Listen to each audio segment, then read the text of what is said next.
question? But the government has never been able to contract every time the economy goes south because of the collective bargaining system, because of the bumping in the red circle.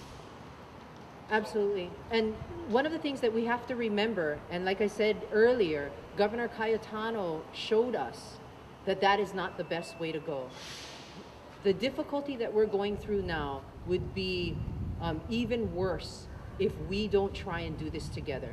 And without the cooperation of our public sector unions, we are not going to be able to do what's best for Hawaii, which is trying to avoid the bumping and trying to avoid the inefficiency by having a higher paid worker do less, a lesser position for the same amount of work.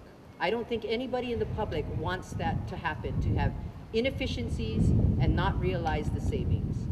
But the union's position has always been, we pay you at a lesser level, but we promise you job security, even in the worst of times.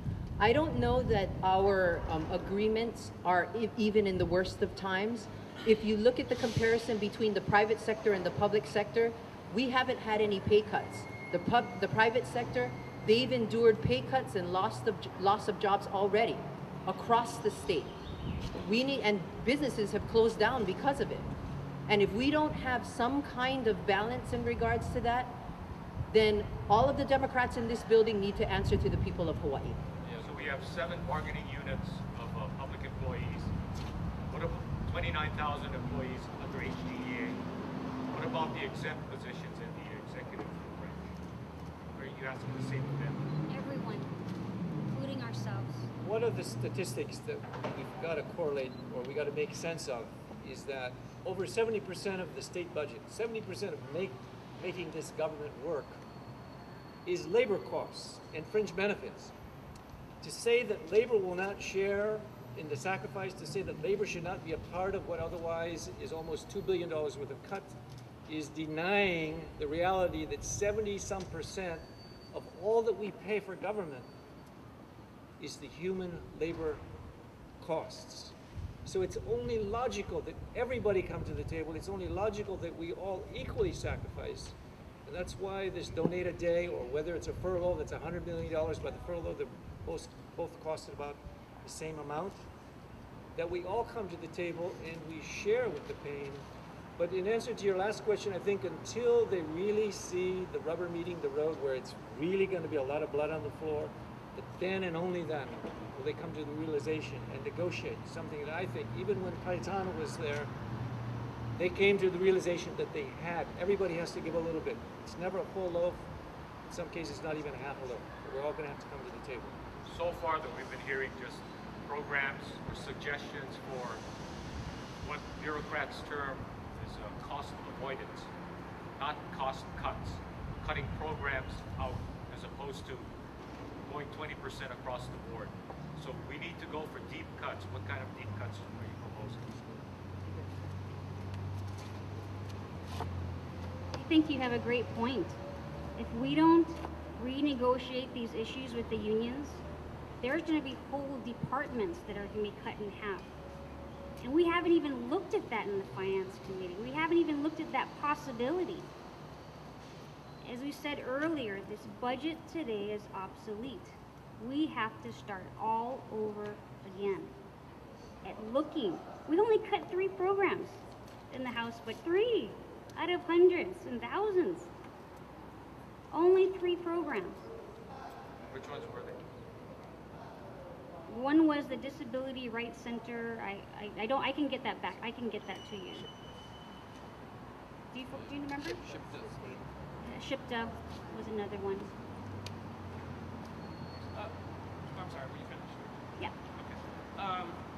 You say labor needs to play a part in this, but the governor herself says she doesn't want to lay off employees, and she's not so fond of furloughs either.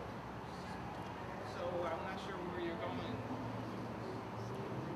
Well, she's also looking into renegotiating with the the labor unions. And she has took off furloughs. We're saying we need to start from scratch because of what happened last Thursday, because we cannot increase any more taxes. We are saying today that we are willing to look at everything at this point to ensure that the state of Hawaii is not shut down. Everything but GE tax increase. Everything but GET tax increase, because Hawaii already pays the highest taxes in the nation. They've already increased a lot of different taxes within this budget. The GET tax is the one tax that will cripple the state the worst. So I'm clear. The caucus is supportive of layoffs, furloughs. Or Today, what we're talking about is renegotiating with the unions to share the burden. The Finance Committee made a vote to pass it, to put a bill to the floor today to present to the whole House membership, which includes layoffs, cutting programs, and increasing taxes.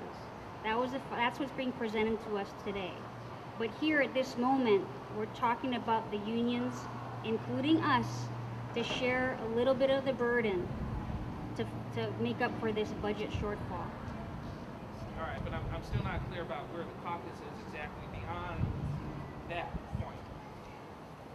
We have not discussed that as a caucus in terms of every single bullet point issue, but we have discussed this today in terms of renegotiating items that could cost less than $14 a day and donating from a union member, $14 a month to help share the burden. The bottom line on this is, again, the private sector has taken their blows in this economy. People's, clients are pulling back. Your wages are being cut. People are already losing jobs, and one of our knee-jerk reactions is, okay, well, let's get more revenue from them. The bottom line this caucus supports is, let's look at government spending. And let's not jump to increasing taxes before taking a look at government spending. Why is it that the private sector has to both take on cuts in wages, cuts in employment, closing of businesses, and higher taxes? And that's the bottom line. Okay, so if you want to look at government spending, then a lot of, as Representative Ward said, a lot of government spending is labor costs. Labor costs, so that's why we're saying come to the table and let's discuss and negotiate some fairness in regards to sharing this burden with the private sector. But the caucus is not ready to support layoffs per se. We are saying that we prefer everyone to share the burden to prevent layoffs. If there is an impasse in negotiations, and if there is no agreement, layoffs will happen. That's what we're trying to avoid. Thank you very much. Thanks.